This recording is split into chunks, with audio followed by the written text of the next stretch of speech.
মীন রাশি বা লগ্নের মানুষ তারা ডিস্টার্ব রয়েছেন, তারা ভাবছেন কিছুই তো হচ্ছে না, সবই তো চেষ্টা করছি, হবে কি আদৌ, আদৌ কি পারবো সামাল দিতে, আদৌ কি এই ডিস্টারবেন্সগুলো থেকে বেরিয়ে আসতে পারবো, এই যে বিশৃঙ্খলা টার্বুলেন্স তৈরি হয়েছে আমার লাইফকে ঘিরে, সেখান থেকে বেরিয়ে আসার রাস্তা কতটুকু রয়েছে, এরকম বিভিন্ন চিন্তায় রয়েছেন মীন রাশি বা লগ্নের মানুষরা।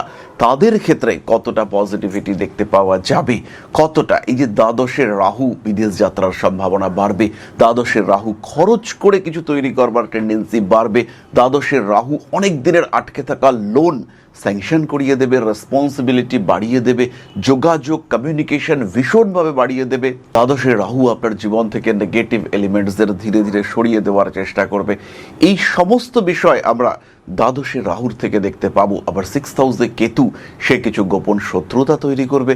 আপনি বুঝতে পারবেন যে কিছু একটা গন্ডগোল হচ্ছে আমার আশেপাশে, কিন্তু এক্স্যাক্টলি কি গন্ডগোল হচ্ছে তাকে কিন্তু আপনি আইডেন্টিফাই করতে পারবেন না।